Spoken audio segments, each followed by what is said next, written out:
Hello everyone, welcome back to the show. My name's Dan. It's a new year, that means a new episode of Exploder. I try to do the show weekly, but with the holidays, you have to understand, I know people are doing stuff with their families, and they don't got time to sit down and listen to me ramble for 40 minutes about pro wrestling, and I don't blame you.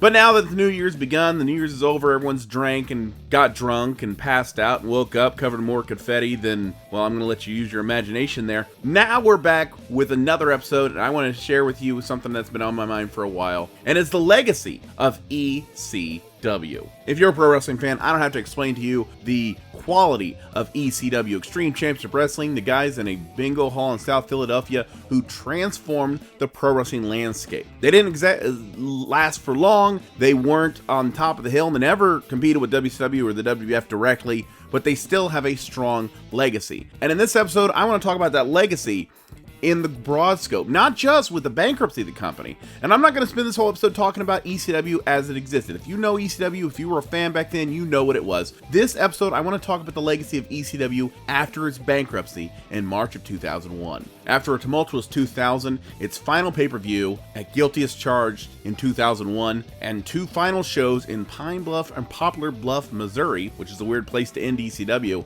ECW officially went bankrupt the day after Paul Heyman showed up on WWF Raw replacing Jerry the King Lawler. Once you see your boss working for WWF, well, you kind of know how things are going, don't you? The first treatment of ECW post-bankruptcy is a little shaky. Around this time, ECW brought in, well, WWF really, brought in Tommy Dreamer and Rob Van Dam, two guys who were with ECW to the last dying days. They already employed a lot of other guys like Raven and Rhino, and acquired guys like Lance Storm and Mike Awesome and those from the WCW acquisition.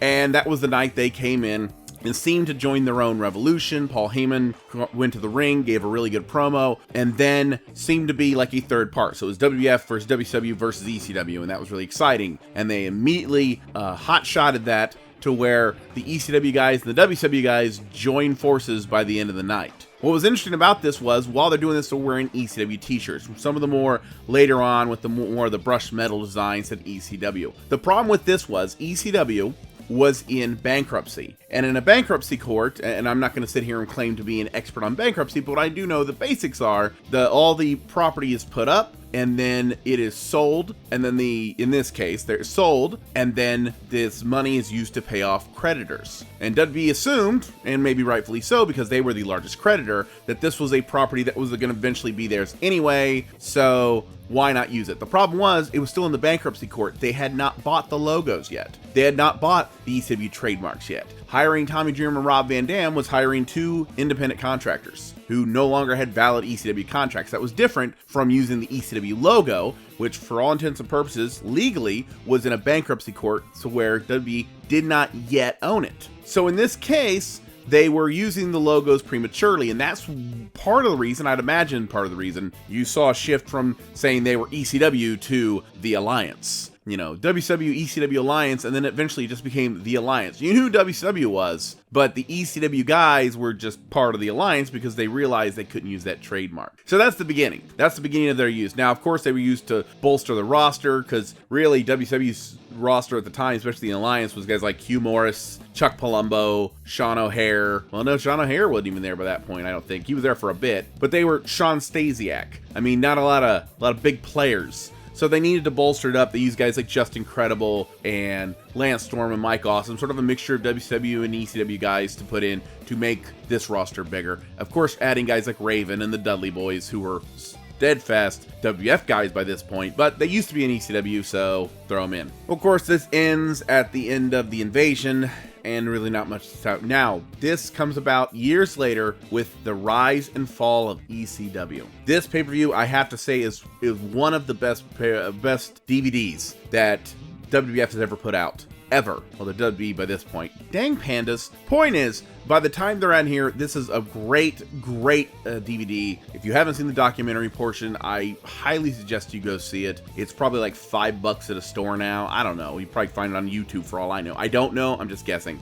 This is great. It was a documentary on, like it says, the rise and fall of ECW. And at the time, the WWF and Vince McMahon, from what I've heard, again, all rumors, was that they didn't think much of it. Wasn't going to be much to it. It was just a DVD they were going to put out because around before this, as expected, the WWE eventually did buy all the trademarks and logos and video library and all these things. So now they have this entire library, both WCW and ECW. And in ECW, they saw this rabid fan base. Now they saw a rabid small fan base, but they thought, hey, this is a fan base that you could make a DVD of, sort of give that fan service, and then do well. It, for a while, was their highest selling DVD for a while. I mean, it was a really well-selling DVD, and that sort of surprised some people in the office, apparently. Fast forward to about a year later, the original One Night Stand. This was a Rob Van Dam idea, according to anyone. The story goes, Rob Van Dam thought, hey, what if we had one more ECW show? Just one final hurrah. He went to Tommy Dreamer, blah, blah, blah, blah. It ends up in Vince McMahon, and they were like, great, let's do it. Why not? And it became, at the time, WWE did this thing where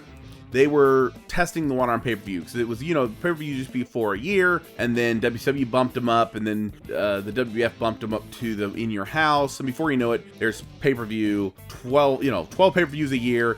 WCW had 12 pay-per-views a year, and at this time, WCW's gone, ECW's gone, the WWE is the only one left, and now not only do they have 12 a year, they're not talking about B pay-per-views, so now they're bumping up to things like, what would become things like New Year's Revolution, and Cyber Sunday, and of course, this one Night Stand, which was the second pay-per-view of June of that year. Ironically, Rob Van Dam was injured at this time, so Rob Van Dam, who had the idea for this show, was injured and couldn't work a match, which is sort of weird. But then again, he also wasn't really booked for the first pay-per-view, Barely Legal, back in 97, and was only put on after Chris Candido was actually injured. So sort of a weird bookend. Tommy Dreamer was in charge of getting the talent, and this show was treated like an ECW show, and I will say perfectly. From everything from Atlas Security, Paul Heyman was in charge. Tommy Dreamer contacted a lot of the talent, booked a lot of the shows, I understand it. And Vince McMahon, from what I understand, was really hands-off on this show. It was a great show. There was not a great match between Rey Mysterio and Psychosis. There was a not so great match between Chris Benoit and Eddie Guerrero that was really, even they knew it wasn't that good. But other than that, the show was great. The main event was just, it was fan service, but I'm not saying that's a bad thing. It was Tommy Dreamer and the Sandman versus the Dudleys, and there was interference by the BWO and all this crazy stuff. But it was a great show, and it really was something that ECW fans have been waiting for. This was supposed to be, one of the matches was supposed to be a retirement match by Lance Storm, facing, of all people, Chris Jericho, the guy he faced in his first match back when they first started wrestling. And Just Incredible had come out, and it was a whole thing. They reunited the Impact players for one night only, supposed to be Lance Storm's last match, and that lasted a whole few months. Yeah. So, not only is this happening, at the same time, there's another group behind the scenes doing the same thing, only on an independent scale, and that is Hardcore Homecoming. Hardcore Homecoming was the brainchild of some of the people from ECW that weren't being called by WWE, who weren't going to be on One Night Stand, and they decided they were going to have their own show. That includes the guys like Raven, who's been gone from WWE about 2 years at this point, Rhino, who... Well, Rhino actually appeared at One Night Stand, but he'd already been fired by WWF, but it's complicated. Raven, Shane Douglas, and guys like that, and guys who weren't going to be, Terry Funk even, Sabu, guys who WWE either didn't contact and just didn't work out. The Hardcore Homecoming show did, again, it felt like an ECW show. They couldn't say ECW, they couldn't call it the ECW Arena. It was one of the things where they were sort of skirting the legal line, but you knew what they were going at. You knew who they were talking about. When you saw Raven and Shane Douglas and New Jack and Axel Rotten and the Pitbulls, and all, when you saw these guys together, Pitbull, Gary Wolf, of course, you knew what you were going. It was ECW. So that was the weekend, and that weekend was really interesting because that show was held on Saturday, and then One Night Stand was held on Sunday. Saturday show, Blue Meanie got hurt. He didn't work. He did the big brawl on Sunday at One Night Stand, and that was when the JBL incident happened, where he busted him open. So this guy all weekend just got the crap knocked out of him.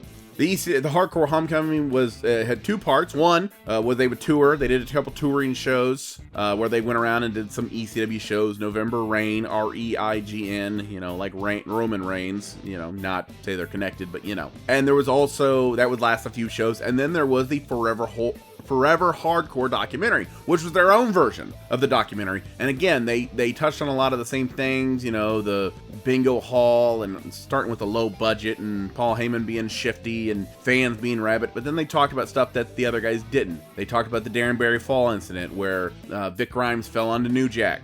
And then they sort of touched on the fact that later New Jack threw him from a balcony and tried to kill him in XPW. They talked about the one where Jim Mitchell blew a hole in his stomach with flash paper and a gun, which, the WWF documentary had no reason to talk about. But here's Forever Hardcore talking about some of that stuff. And it was really different. It was a lot of the same story, but it was from a different perspective. And they would talk to a guy like Sabu, who WWE didn't even bother with, and talk to a guy like Raven, who the WWE mentioned with the Sandman angle, but didn't really talk to him or Sandman.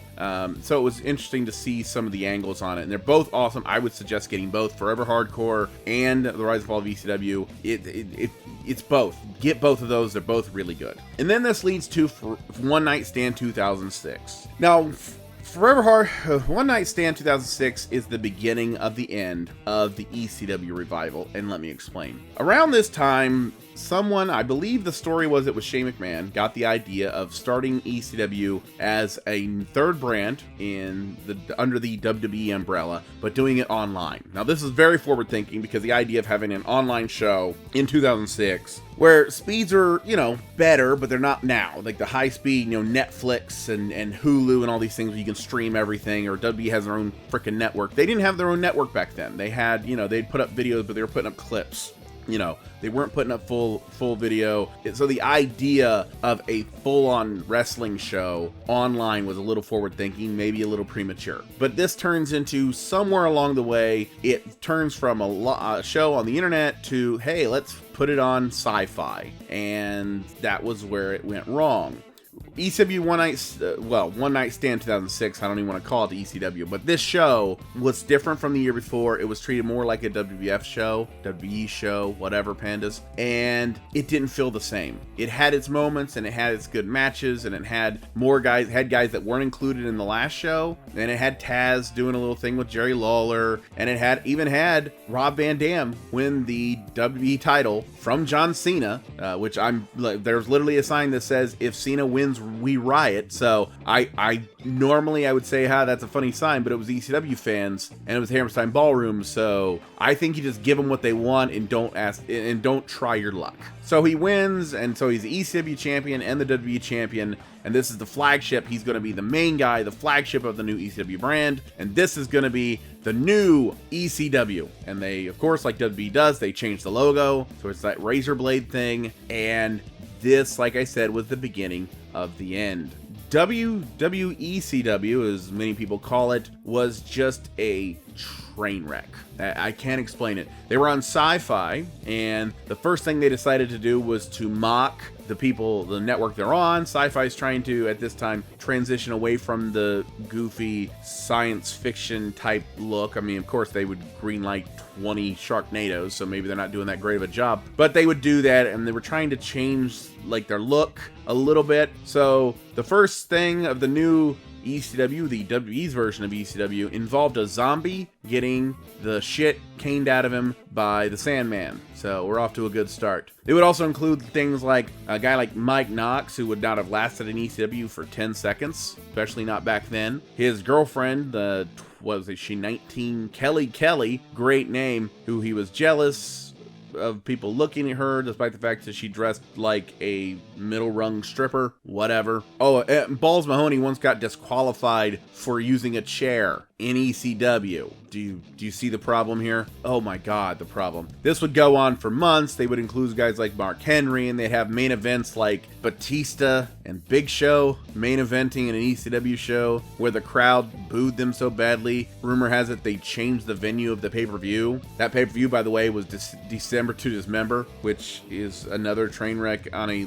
scale I don't have enough time to explain how awful this pay-per-view was, but that was basically, long story short, it was shit, and that was the whole thing. that got to the end of December to Dismember, and it was just awful. And they would plug guys in. They had vampires and his girlfriend who's done God knows what with who, don't know. And all of these things, but it just wasn't ECW. It was ECW, it was a logo, it was a WWE property, but it wasn't ECW. It wasn't even close. This, of course, would fall the last ECW champion. This tells you where you're at. The last ECW champion under the WWE umbrella was Ezekiel Jackson. You remember him? No? Yeah, that's right. That's exactly right. So yeah, I'm not going to dwell on that too bad, but it was just awful, and it went way too long. And it was replaced by NXT back when it was still a reality show, before it became the network that's basically keeping the WWE afloat. Now, for a while, you didn't hear a whole lot of things. Occasionally, there'd be a hardcore match, you'd hear an ECW, a smattering of ECW chant, and things like that. And the fans that knew ECW, they loved it. And then, for whatever reason, out of nowhere, and I mean literally out of nowhere, TNA, the wrestling equivalent of the little engine that could, somehow decide to hold a show called Hardcore Justice in 2010. Hard Justice was the normal pay-per-view. They called it Hardcore Justice. And basically what it was, if One Night Stand was an ECW reunion show under a corporate umbrella, and One Night Stand 2006 was a WWE show with an ECW logo on it, and Hardcore Homecoming was like an ECW show without the logo and the names, just sort of hinting at it, but you knew what they were going for. Hardcore Justice was like someone who called themselves World Championship Wrestling, and really all they had was like one of the Mulkeys and a crappy big gold toy version or something like that. Like it had a lot of the same people involved, but like it just wasn't the same. It wasn't the same. They didn't say it right. They couldn't use some of the names even. Balls Mahoney was Cajones.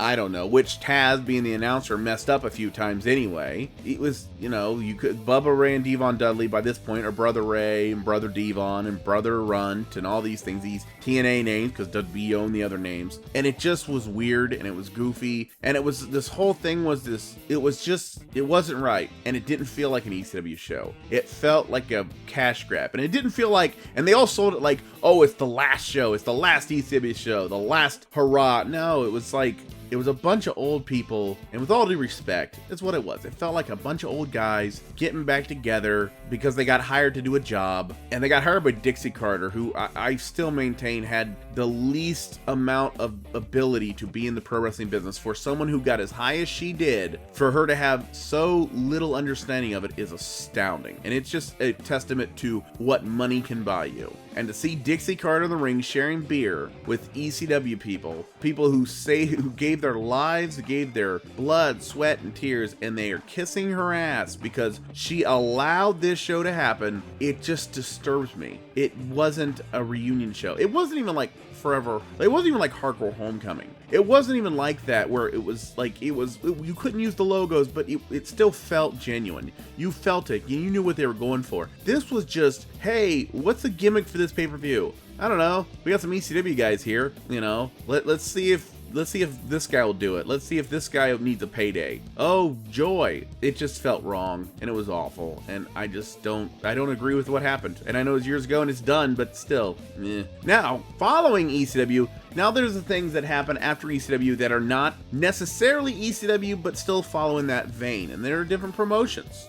The first is Extreme Rising. Now, like I said, Hardcore Homecoming was a nostalgia thing back in 2005, and it traveled for a bit. 4 or 5 shows, and then they stopped drawing, and then they ran out. I mean, they did a couple shows, Cleveland, Philadelphia, and I think they did a show in Pittsburgh, the usual haunts. And they did okay, but it just fell apart rather quickly. Extreme Rising was supposed to be sort of this combination of young talent, and it was this young talent and ECW establishment. And it was being run by Shane Douglas. Shane Douglas announced it as Extreme Reunion.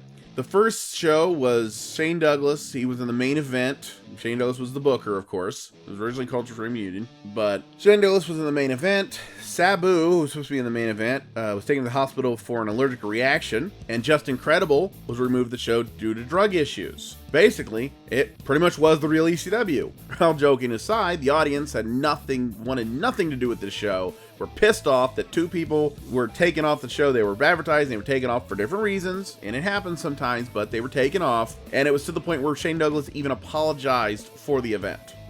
Then they changed the company name from Extreme Reunion to Extreme Rising and started bringing in younger guys to bolster the obviously aging ECW roster. Now, this theoretically could work. This could make sense. But you have to balance them. You know, you could bring in a guy like this or that, but at the same time, if you have a guy like New Jack or Balls Mahoney or Axel Rotten or Gary Wolf or whoever you're going to bring in, you also need to bring in a guy like Low Key or Homicide or, and I don't know what his contract situation was at the time, but a guy like Austin Aries. You know, you need to bring in younger guys to balance out some of the old guys. Let the old guys do their brawls and their things, but at the same time, have younger guys to sort of bring in. Have the first match be something more entertaining and let them do the brawl halfway through or something like that. The Extreme Rising tried to do 3 shows over the WrestleMania 29 weekend, which is ambitious to say the least, but the shows were canceled due to low sales, which is never a good sign. They closed, reorganized, and then reopened, and they closed again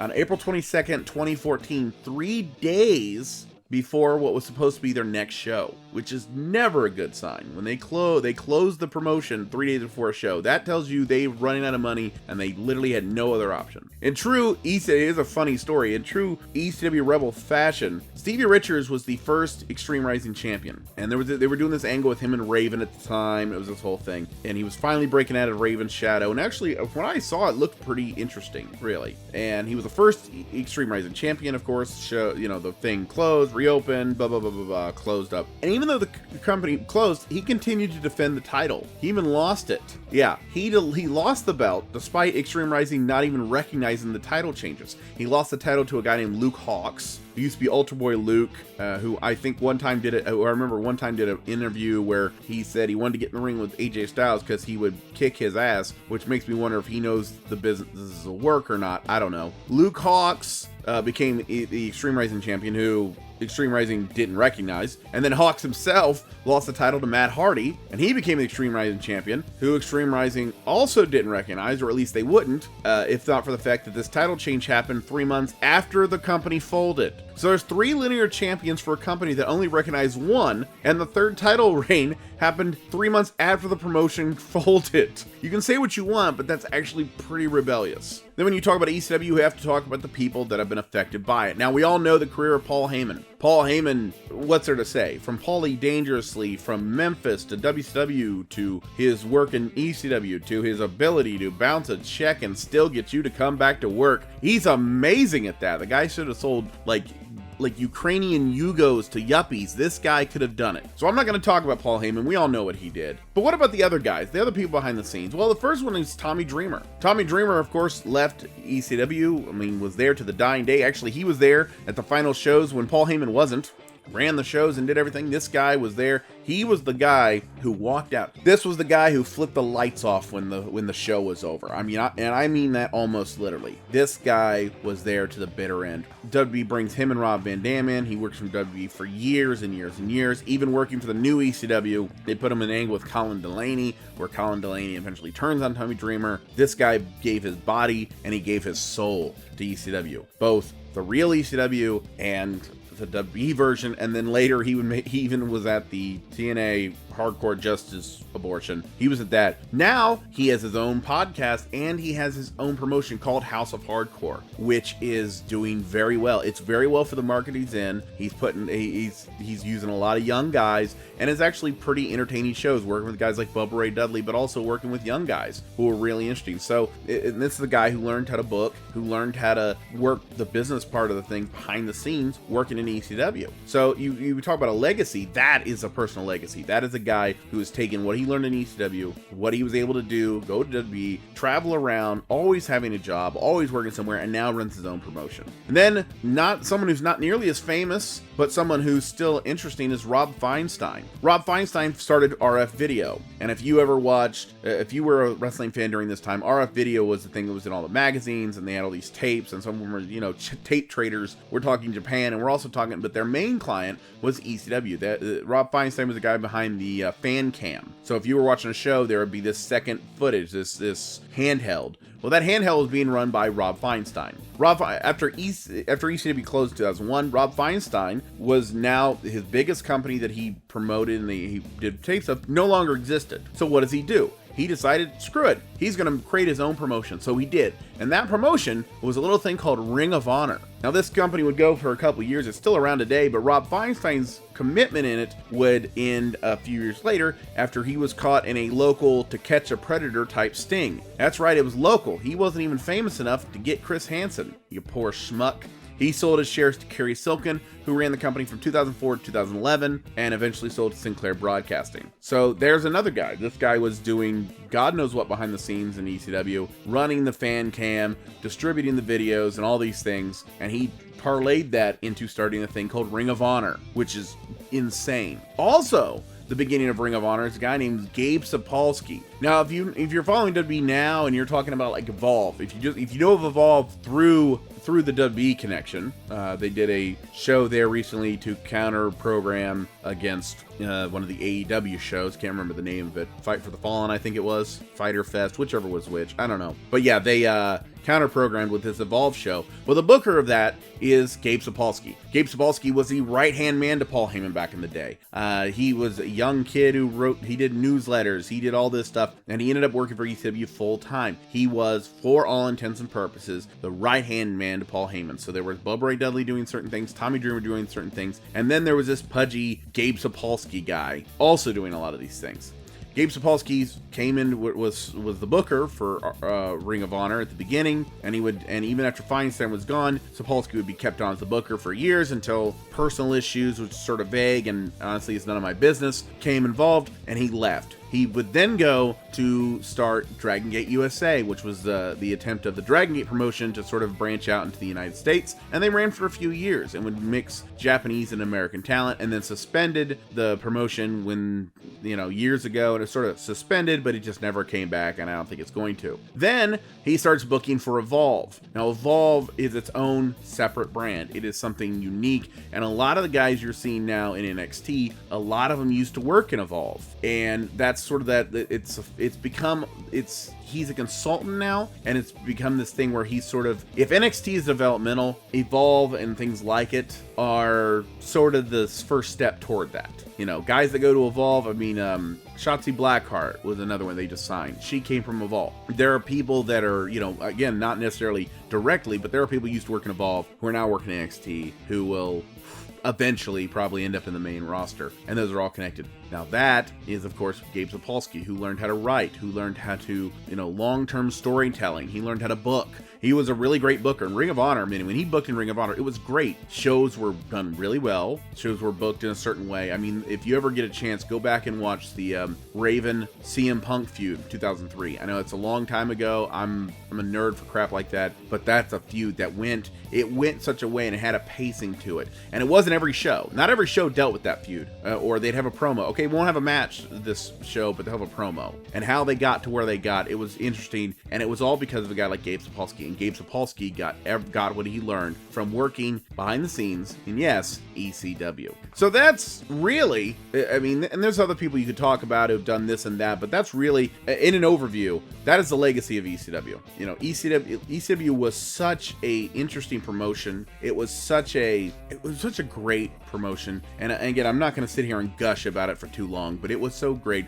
But when you see a legacy of something that lasts so long, you have to be, anyone who's involved with it has to be proud. The wrestling business comes and goes. It has its ups, it has its downs, it has promotions that live and die. There are, you could off the top of your head name 50 promotions that have come and gone in your lifetime, I'd imagine. But for something like ECW to have a legacy like that, it's truly inspiring, and it's amazing that a bunch of guys, misfits and has-beens and whatever in a bingo hall in South Philadelphia could create a legacy that exists to this very, very day. And I think that's actually pretty inspiring. And that's going to do it for this time. I just wanted to take a second to share this with y'all. I've been doing this podcast now for, man, I mean, I'm in the 60s now, the episodes. I mean, you know, I try doing one every week. It's not always successful. Sometimes holidays get in the way, sometimes schedules and things like that, because like everybody else, I have a full-time job, I got a family and things like that. But in 2020, I've sort of made a goal for myself. I want to get more listeners, and whether it's on Spotify, whether it's on iTunes or Apple Podcasts or Stitcher